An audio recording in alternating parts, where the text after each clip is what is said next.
젊은 집사님들은 부모님을 찾아뵈러 아마 갔을 것이고, 또 나이 드신 어르신들은 자녀들이 집으로 찾아와서 즐거운 시간들을 보냈을 것인데, 좋은 추억만을 간직하길 원하고, 그리고 또한 부모님을 떠나보낸 그러한 마음의 공허함들, 또 자녀들을 떠나보내는 그러한 공허함들을 우리가 예수님으로 또 하나님의 말씀으로 온전히 채워나가는 우리 모두가 되기를 간절히 소망합니다.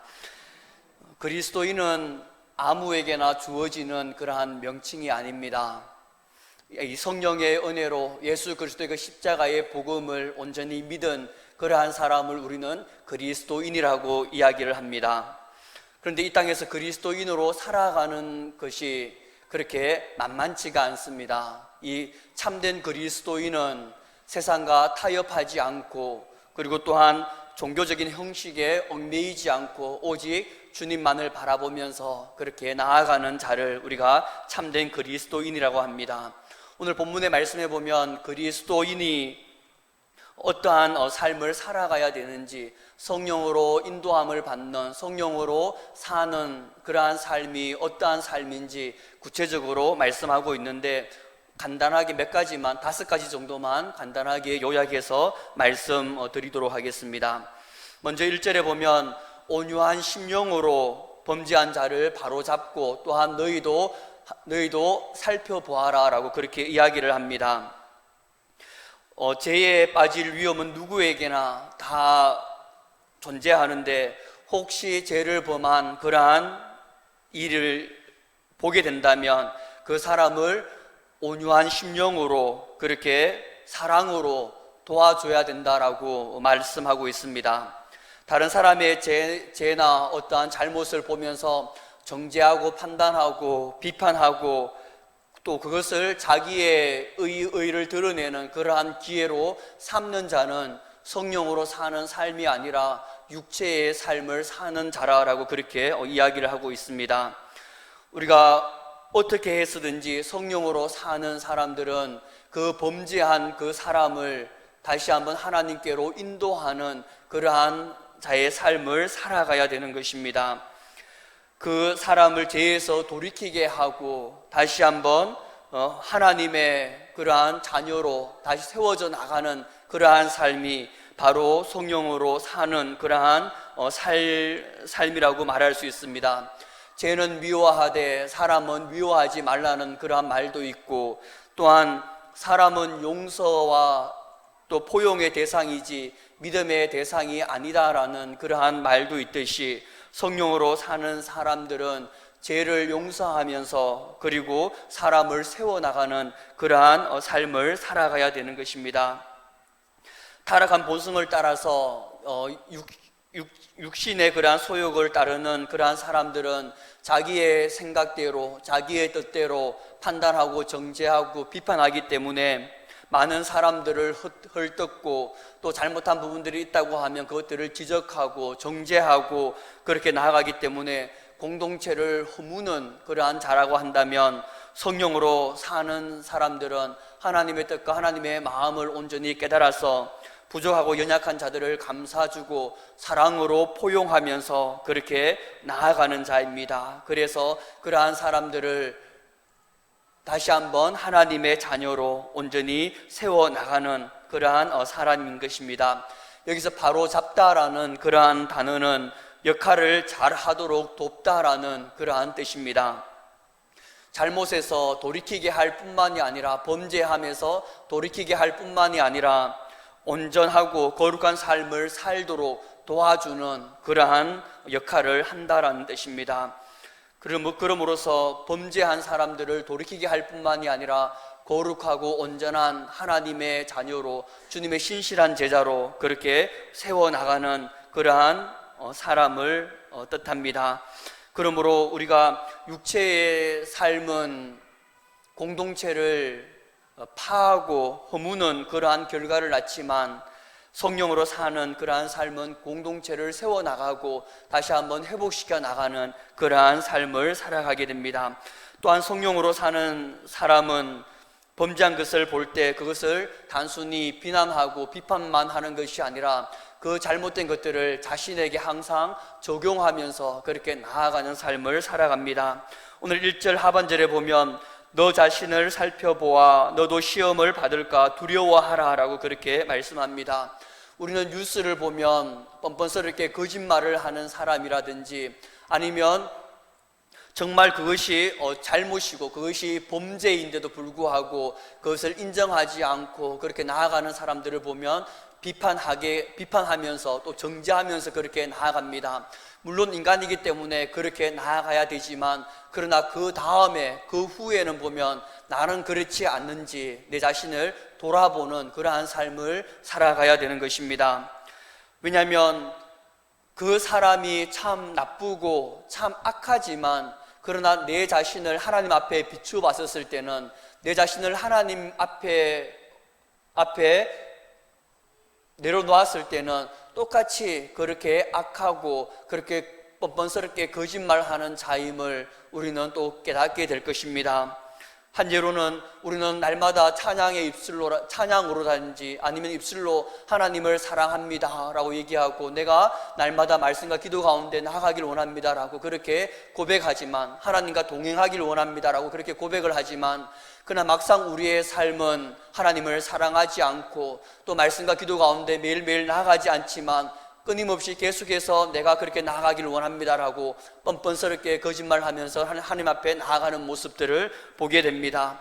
또한 하루에도 수없이 많은 범죄함을 저지르면서 나아가지만 마음의 악함과 또 음란함과 가식적으로 또 우리가 살아가지만 또 우리가 다른 사람들 앞에서는 그럴듯하게 그렇게 나아가는 모습을 보면서 하나님께서 우리를 보면서는 참 거짓말을 뻔뻔스럽게 하고 참 범죄함이 많구나라고 그렇게 우리를 아마 질책할 것입니다. 그러나 우리가 날마다 회개함으로 말미암아 그 모든 죄도 다 용서함 받을 줄 믿으시기 바랍니다. 그러므로 우리가 어떤 뉴스라든지 어떤 다른 사람들의 범죄함을 보게 되면 그것을 반면교사로 삼고 내가 하나님 앞에 이러하지는 않은지 항상 내 자신을 돌아보면서 나아가는 삶, 그것이 보면 성령으로 사는 삶이다라고 그렇게 이야기할 수 있습니다. 두 번째로는 성령으로 사는 사람의 특징은 서로 사랑하면서 나아가는 자입니다. 2절에 보면 너희가 짐을 서로 지라 그리하여 그리스도의 법을 성취하라라고 그렇게 말씀하고 있습니다. 여기서 말하는 짐은 인간의 연약함 때문에 발생할 수밖에 없는 여러 가지의 어려움들, 여러 가지들의 문제들을 말하고 있습니다. 이것은 무거운 짐들을 또한 의미하기도 하는데 이 무거운 짐, 연약함으로 인해서 발생하는 여러 가지 문제들, 어려움들, 그것들을 보면 서로 사랑하고 서로 연약함을 감싸주면서 그렇게 나아가는 그러한 삶, 그래서 그리스도의 법, 서로 사랑하라라는 이 그리스도의 법을 온전히 성취하라라고 그렇게 말씀하고 있는 것입니다. 그러므로 우리가 많은 연약한 부분들을 봤었을 때 그것들을 우리가 비판만 하는 것이 아니라 지적만 하는 것이 아니라 사랑으로 또 연약한 부분들을 우리가 인정하면서 서로 도우면서 서로 협력해서 역경들을 헤쳐나가는 그러한 삶을 살아가야 되는 것입니다. 배치장도 맞들면 낫다라는 그러한 속담이 있듯이 우리가 서로 도우면서 또 서로 연약한 부분들을 서로 보완하면서 그렇게 사랑하면서 나아간다고 하면 우리가 좀 더 아름다운 가정의 모습, 좀 더 아름다운 교회의 모습, 그리고 또한 좀 더 아름다운 나의 모습으로 변화될 것입니다. 또 성령으로 사는 사람은 세 번째로는 자기의 일을 살피라라고 그렇게 말씀하고 있습니다. 4절에 보면 각각 자기의 일을 살피라 그리하면 자랑할 것이 자기에게는 있어도 남에게는 있지 아니하리니라고 그렇게 말씀하고 있는데 다른 사람과 비교함으로써 자기의 자랑을 찾으려고 하는 것이 아니라 자기가 맡은 일을 열심히 행함으로써 그 안에서 자랑과 기쁨을 얻으려고 해야 된다라고 우리에게 교훈하고 있습니다. 다른 사람과 비교해서 내 신앙이 좋다든지 다른 사람과 비교해서 내가 말씀과 기도 가운데 새벽 기도 가운데 좀 더 나아가고 있기에 내가 좀 더 그럴듯한 그러한 그리스도인이라고 그렇게 여기는 것이 아니라 매일매일 말씀과 기도 가운데 나아감으로써 하나님과 친밀한 가운데 거하면서 우리에게 주시는 그 참된 기쁨, 참된 은혜로 말미암아 우리가 하나님과 함께 나아가는 그러한 삶을 살아가라라고 말하고 있는 것입니다. 다른 사람보다 내가 좀 더 열심히 봉사하고 섬기는 것을 자랑하는 것이 아니라 열심히 봉사하고 섬기는 가운데서 하나님께서 부어주시는 그 은혜, 그 기쁨으로 말미암아 우리가 자랑하고 또 우리가 기쁨으로 나아가야 되는 그러한 삶을 살아가야 되는 것입니다. 성령으로 사는 그러한 자는 언제나 자기가 부족하다는 것들을 알기에 나보다 남을 낮게 여기고 항상 겸손하게 자기를 돌아보며 섬기며 그렇게 나아갈 뿐만이 아니라 자신이 그리스도의 형상을 담기 위해서 그렇게 몸부림치면서 나아가는 자입니다. 그리고 네 번째로는 성령으로 사는 그러한 사람은 육체를 위해 심지 않고 성령을 위해 산다라고 그렇게 말하고 있습니다. 우리 속담에도 콩 심은 데 콩 나고 팥 심은 데 팥 난다라는 그런 속담이 있듯이 내가 무엇을 심느냐에 따라서 내가 그대로 거둔다라는 것입니다. 7절 하반절에 보면 사람이 무엇으로 심든지 그대로 거두리라 라고 이렇게 말씀하고 있는데, 우리가 정의와 공의로 우리가 심게 되면 거기에 합당한 열매를 우리가 거두게 될 것이고, 우리가 거짓과 불의를 심게 되면 거기에 또한 합당한 심판의 열매를 우리에게 주어질 것입니다. 8절에 보면 자기의 육체를 위하여 심는 자는 육체로부터 썩어질 것을 거두고 성령을 위하여 심는 자는 성령으로부터 영생을 거두리라 라고 이렇게 말씀하고 있습니다. 우리가 타락한 그 육체의 본성을 따라서 육체를 위해서 살아가는 자들은 세상의 것들로 썩어지는 것들을 거두게 될 것이고, 우리가 성령으로 살아가게 된다면, 하나님의 뜻을 따라 우리가 살아가게 된다고 하면 우리가 성령으로부터 영생을 거두게 되리라 라고 그렇게 말씀하고 있습니다. 우리가 성령을 따라 꾸준히 그렇게 행함으로 인하여서 성령의 그 많은 충만한 열매를 맺어가는 그러한 우리 모두가 되기를 주님의 이름으로 축복합니다.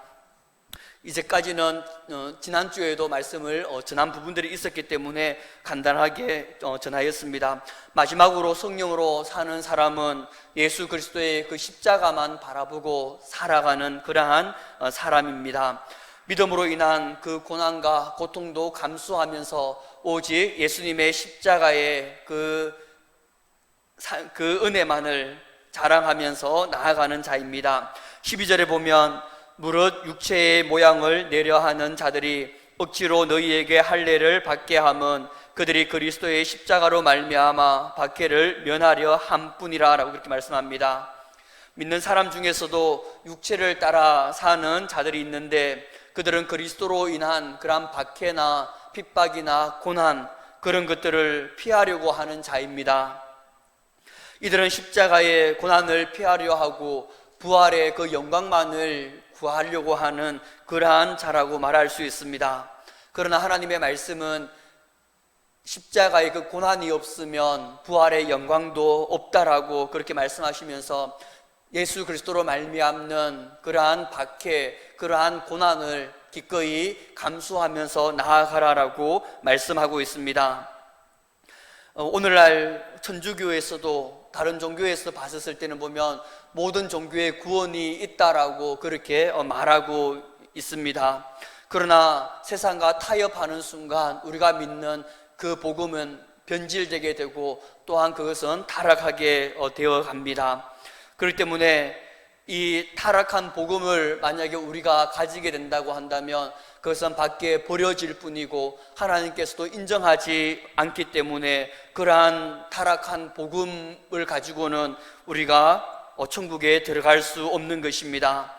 그러므로 우리가 십자가의 그 고난과 십자가의 그 고통, 십자가의 그 박해를 우리가 함께 겸하여 우리가 누리면서 그렇게 나아가야 되는 것입니다. 믿는 사람 중에서도 육체를 따라 살려고 하는 자들은 그들은 할례를 자랑하며 또 육체를 자랑하려고 합니다. 13절의 하반절에 보면 너희에게 할례를 받게 하려 하는 것은 그들이 너희의 육체로 자랑하려 함이라 라고 이야기를 합니다. 예수님의 십자가의 그 복음만으로 구원을 받을 수 있기에 십자가만을 자랑하면서 그렇게 나아가야 되는데, 십자가보다 할례를 자랑하고 십자가보다 율법을 그렇게 자랑하면서 나아가는 사람들이 있습니다. 오늘날로 말하면 주님의 그 십자가의 은혜와 그 사랑만으로는 부족하여서 세상의 것들을 더 자랑하고 또 세상의 것들을 더 추구하면서 그렇게 나아가는 그러한 자가 바로 할례나 율법을 드러내려 하는 그러한 사람이라고 말할 수 있습니다. 바울은 오직 예수 그리스도의 그 십자가 외에는 자랑할 것이 없다라고 분명하게 선포하고 있습니다. 예수 그리스도의 그 십자가만으로 우리가 구원을 받을 수가 있고, 또한 그 십자가의 그 은혜가 나에게 충만하게 부어지기 때문에 세상의 그 어떤 것들보다 내가 주님의 십자가의 그 은혜만으로 내가 만족하고 충분하다라고 그렇게 말하고 있는 것입니다. 바울은 복음으로 인한 박해를 피하거나 또한 그것을 자기를 자랑하는 그러한 종교적인 형식을 추구하지 않았습니다. 구원이 오직 예수 그리스도의 십자가만으로 충분하기에 그 십자가 외에는 결코 자랑할 것이 없다라고 그렇게 말하면서, 바울은 예수 그리스도로 인해서 내가 세상에 대하여 십자가에 못 박고 또한 세상이 나를 대하여 십자가에 못 박았다라고 그렇게 이야기를 합니다.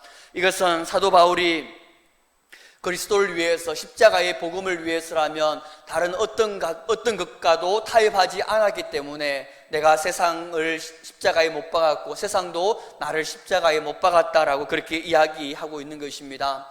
많은 사람들은 십자가 외에 세상의 성공과 세상의 행복과 세상의 안락들을 추구하면서 그렇게 나아가지만, 사도 바울은 이 십자가 외에 다른 것들이 필요하지 않음을 온전히 깨닫고 자기는 이 십자가만을 자랑하고 이 십자가만을 가장 소중히 여기며 그렇게 나아가리라라고 그렇게 선포하고 있는 것입니다. 바울에게 있어서 가장 소중한 것은 예수 그리스도의 십자가였음을 우리가 보게 됩니다. 그래서 이 사도 바울은 이 십자가 외에는 내가 다른 것들을 추구하지 않고 또 이 십자가로 인하여서 내가 많은 고난을 당하였다라고 그렇게 이야기를 합니다. 빌립보서 3장 7절 이하에 보면 자기가 유익하던 그 모든 것들을 예수님으로 인해서 모든 것 다 배설물로 여기고 내가 오직 예수 그리스도 안에서 발견되기를 원하고 내가 예수 그리스도의 그 이름을 가장 고상하게 여긴다라고 그렇게 이야기하고 있습니다. 또 이 십자가의 복음을 위해서 3번 파선하고 또 3번 태장을 맞고 한 번 돌에 맞아 죽을 뻔하였고 여러 번 강의 위험과 또 도적의 위험과 또 동족의 위험, 그 모든 것들을 다 무릅쓰고까지 이 십자가의 복음을 전하기 위해서 내가 노력하였다라고 그렇게 이야기하고 있습니다. 이 14절의 이 말씀을 보면 우리 주 예수 그리스도의 십자가 외에는 결코 자랑할 것이 없다라고 그렇게 말하고 있는데, 사도 바울은 왜 이렇게 고백을 하였을까? 이 말씀을 묵상하면서 계속해서 생각이 들었습니다. 우리는 그렇지 않은데, 우리는 예수님을 믿고 있지만 우리는 예수 그리스도의 십자가 외에 다른 것도 많이 필요로 한데 왜 사도 바울은 굳이 이 십자가 외에 예수 그리스도 외에는 다 필요 없다라고 그렇게 이야기를 하는 것일까? 그것들을 계속해서 끊임없이 묵상하면 묵상할수록 이 사도 바울은 나와는 다른 믿음, 나와는 다른 신앙을 가지고 있구나라는 것을 깨닫게 됩니다. 그것은 우리는 과거에 누렸던 그 예수님과의 그 친밀한 은혜를 생각하면서 그렇게 우리는 살아가지만, 이 사도 바울은 지금도 그 예수님으로 인한 다메섹 도상에서 만났던 그 예수님의 십자가의 사랑이 지금도 충만하게 부어지고 또한 충만하게 누리고 있기 때문에 세상의 모든 것들이 아니라 나는 오직 예수 그리스도의 십자가 외에는 결코 자랑할 것이 없고 또한 이 십자가의 복음을 위해서라면 내 생명도 아낌없이 드리겠다라고 그렇게 말하고 있고 또한 그러한 삶을 살아갔던 것입니다. 14절에 보면 십자가에 못 박히고는 이 완료 시제 수동태입니다. 이것은 보면 과거로부터 지금까지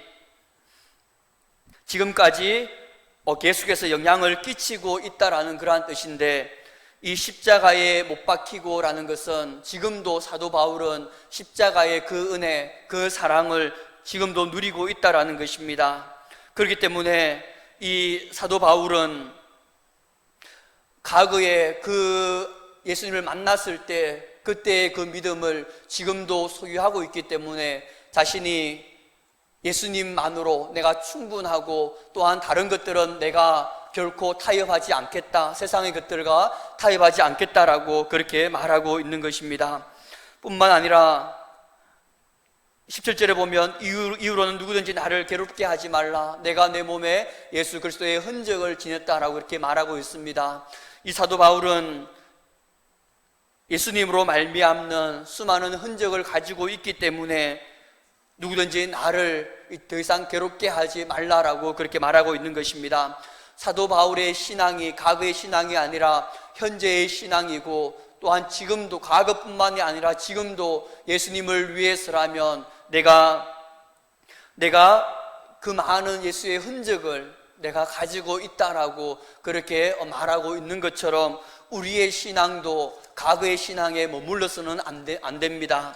과거에 내가 얼마나 열심히 섬겼고 과거에 내가 얼마나 하나님과의 친밀한 교제 가운데 있었는지 그것은 중요한 것이 아니라 지금 현재 내가 주님의 그 십자가의 사랑을 충만하게 누리고 있고, 또한 예수님의 십자가 외에는 결코 자랑할 것이 없다고 할 만큼 정말 주님의 십자가의 사랑을 소중히 여기면서 정말 그렇게 간절함으로 사모함으로 우리가 나아가고 있는지 한번 돌아보기를 원합니다. 많은 사람들은 할례의 흔적을 자랑합니다. 세상 사람들도 그렇고 또한 형식적인 그리스도인들도 할례의 흔적을 자랑하지만 사도 바울은 오직 예수 그리스도의 그 흔적만을 자랑합니다. 할례의 흔적이라고 하는 것은 세상의 것들이라고 말할 수 있습니다. 예수님을 믿으면서도 세상의 것들을 더 추구하려고 하고, 예수님을 믿으면서도 거기보다 더 많은 것들을 가지려고 하는 그러한 마음이 아니라 오직 예수님의 그 흔적만으로, 예수님과 나와 함께 했던 그러한 사랑의 흔적과 또한 내가 예수님으로 인하여서 내가 헌신하고 고난을 받으며 나아갔던 그러한 흔적들, 그것이 과거뿐만이 아니라 지금도 나에게 고스란히 그 은혜들이 있어서 또한 그것들을 함께 증거하면서 나아가는 그러한 삶, 그것이 바울의 삶이었고 그것이 바로 오늘날 너희들도 그렇게 살아가라라고 말하고 있는 것입니다. 우리도 예수님의 그 사랑을 지금도 충만하게 누리기 위해서, 그리고 또한 예수님을 말미암는 그러한 고난이 우리 가운데도 충만하게 있게 하기 위하여서 우리도 끊임없이 말씀과 기도로 나아감으로써 첫사랑을 회복하기를 원하고, 또한 첫사랑이 없다고 한다면 그 첫사랑을 온전히 경험하여서 주님 한 분만으로 인해서 만족하고 내가 예수 그리스도 십자가 외에는 결코 자랑할 것이 없다라고 그렇게 고백하면서 나아가는 우리 모두가 되기를 주님의 이름으로 축복합니다.